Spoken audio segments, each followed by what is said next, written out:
폭락장에서는 어떤 종목을 사야 수익을 날 수 있을까요? 이 부분에 대해서 짚어보도록 하겠습니다.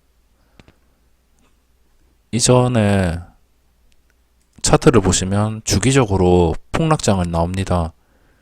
주식을 하다 보면 항상 주기적으로 나오는 폭락장에서 살아남아야지 나머지 상승장에서 수익을 낼 수 있다고 제가 입이 닳도록 말씀을 드리고 있습니다. 지난 시장에서는 이렇게 증시가 롤러코스터 증시를 보여주었습니다. 보시면은 장 시작하고 갭상승으로 시작하고 하락했다가 또 고점까지 반등을 하고 또 바닥을 치고 또 다시 반등을 해서 이렇게 밑꼬리를 달고 마감을 했습니다. 제가 폭락장에서 진입하는 시점은 항상 밑꼬리가 길게 달리고 양봉이 뜰 때 진입을 하라고 했습니다. 이 봉은 약간 애매하긴 한데 음봉이라서 파란색 봉이라서 하지만 강한 지지를 보여주었고 강하게 이렇게 꼬리를 달고 일어나서 지금은 단기간 하락을 피한 상태입니다. 이게 양봉이었다면 좀 더 적극적으로 다가갈 수 있을 텐데 저는 음봉이라서 일단 원칙을 지키기 위해서 진입을 하지 않았습니다. 이렇게 강한 지지를 보여주니까 미국 증시도 이렇게 처음에 장 시작하고 한 2% 가까이 떨어지더니 나스닥은 근데 이렇게 자는 시간 동안 그리고 그 다음날 일어나서 보니까 이렇게 양전에서 마감을 했습니다. 단기간에 강하게 지수가 반등한다는 뜻이고 이런 밑꼬리가 달리면은 뭐 지금뿐만 아니라 나중에도 증시가 흘러가면서 폭락장이 나오겠죠. 나중에도 증시가 이렇게 그냥 자연스럽게 흘러가다 폭락장이 나오고 항상 이런 그림이 나옵니다. 폭락하다가 이렇게 강한 밑꼬리가 나올 때 이런 3월 11일, 3월 29일 이런 봉이 나올 때 그때 종가로 진입을 해도 늦지 않기 때문에 그냥 무작정 하락한다고 싸게 사고 싶다고 진입하는 것보다 이렇게 반등하는 것을 확인을 한 다음에 종가로 넣으면 되겠습니다. 그럼 종가로 넣는다고 하면은 과연 어떤 종목을 사야지 수익을 날까 이런 것들을 많이 궁금해 하십니다. 저는 두 가지 방법을 사용하고 있습니다. 이렇게 강한 지지를 보여주었을 때 진입을 했다가 혹시나 그 다음 날에 반등을 이런 식으로 못하고 이렇게 강한 반등이 못 나오고 바로 무너졌을 때 뭐 한 이쯤에 지수가 이쯤에 시작했다가 이쯤까지 무너졌을 때는 그냥 자연스럽게 털고 나갑니다.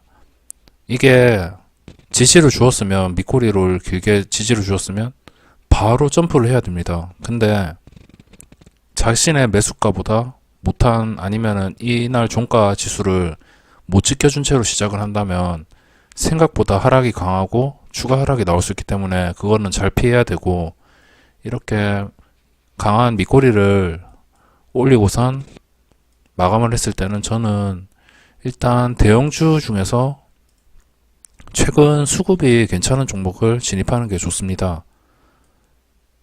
뭐 수급 확인하는 창은 종목별 투자자라고 수급을 간단하게 확인할 수 있습니다. 그동안 뭐 개인이랑 외국인이랑 기관이랑 뭐 누가 얼마나 사고 이런 것들을 간단하게 보여주는 창이고 좀 과대낙폭했는데 단기 수급이 괜찮았던 종목을 매매하고 있습니다.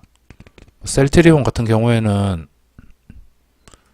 단기간에 외국인과 기관이 양매도로 접근을 했지만 뭐 지수가 좋아서 잠깐 반등을 한다 하더라도 다시 밀릴 가능성이 높기 때문에 이렇게 양매도가 나온 종목은 거르고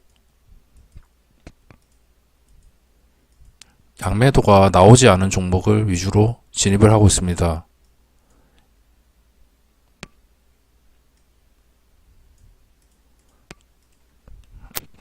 보시면은 간단한데 어떤 종목이 반등을 할 수 있냐면 바로 이 지수와 비슷한 봉을 주었던 종목들이 거의 비슷하게 반등을 하는 것 같습니다. 제가 오랜 경험상 이렇게 양매도가 아니고 파라다이스가 양매도가 아니죠. 외국인이 팔긴 했지만 기관이 사주었고 그리고 밑꼬리도 이 지수와 똑같이 근데 이건 밑꼬리가 양봉 밑꼬리입니다. 이런 것들은 지수가 반등을 할 때 같이 반등을 해주고 아니면은 어떤 종목을 사야 될지 정말 모르시겠으면은 코스닥 레버리지를 매수하시면 됩니다.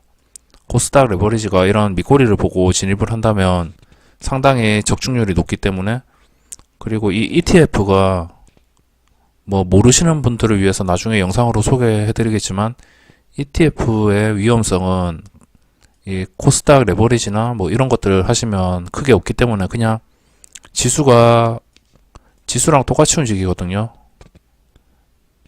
이거는 약간 두 배로 움직이는데 만약 코스닥 지수가 1%가 빠지면은 이것도 마이너스 2% 가까이 빠지고 뭐 이런 식으로 움직이는 그런 ETF인데 정말 어떤 종목을 매매해야 될지 모르시는 분들은 코스닥 레버리지만 사시더라도 이게 변동성이 꽤 괜찮습니다.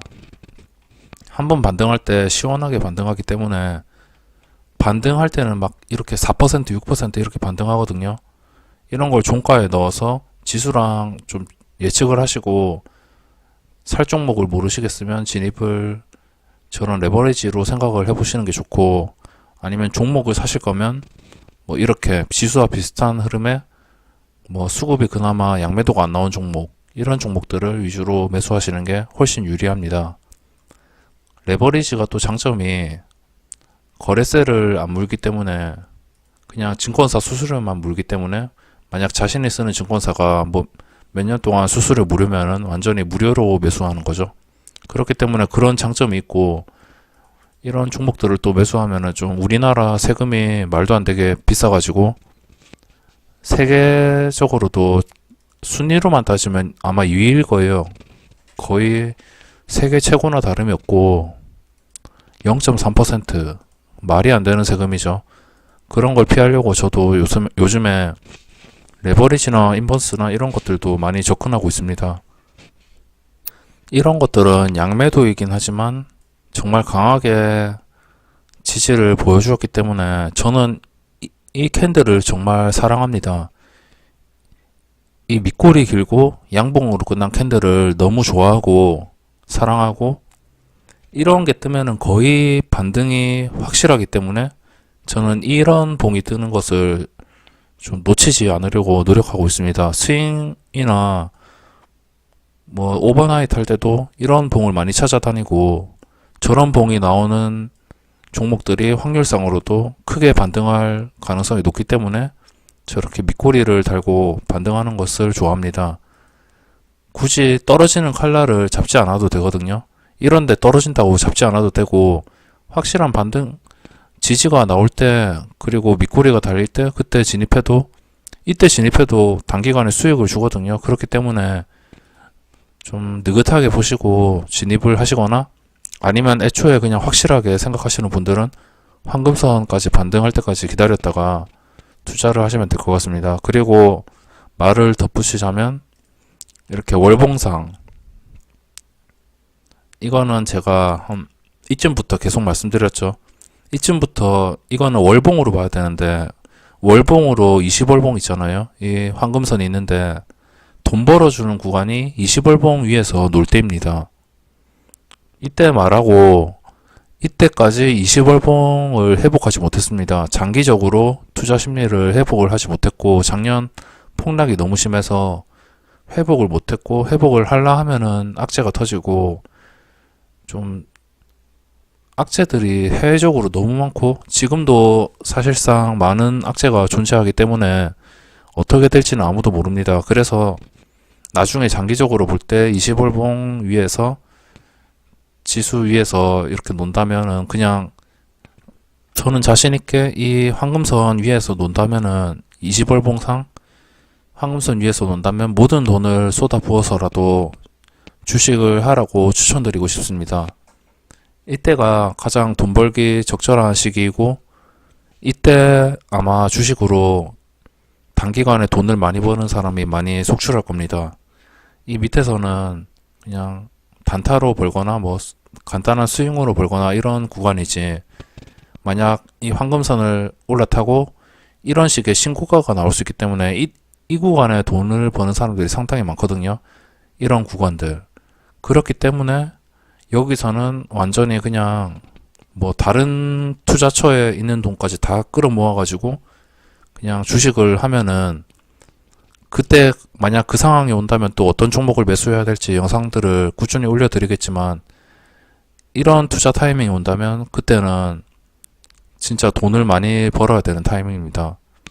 주식을 할 때 진짜 투자 방법을 모르겠으면 지수를 잘 따라가도 돈이 벌리는 게 주식이거든요.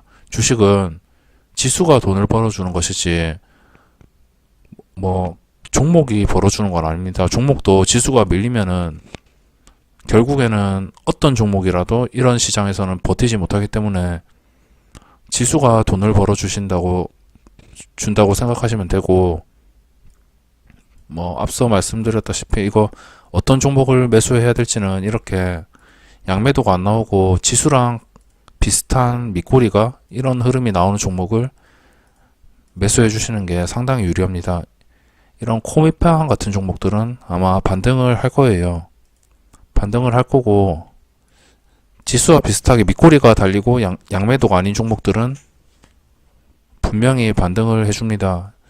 근데 반등을 해주는데 지수가 다시 무너진다면 이 종목들도 지수와 비슷하게 또 무너질 수 있습니다. 그렇기 때문에 결국에는 지수가 어떻게 되는지 가장 중요하겠죠. 그래서 저는 이런 장에서는, 이렇게 주기적으로 돌아오는 폭락장에서는 그냥 종목들을 솔직히 찾기가 힘들거든요. 어떤 종목이 반등할지 2,000개가 넘는 종목에서 그건 찾기가 정말 힘들기 때문에 지수랑 좀 이렇게 차트가 비슷한 종목을 매수하시거나 아니면 레버리지, 인버스 이런 것들을 노려보시는 게 좋습니다.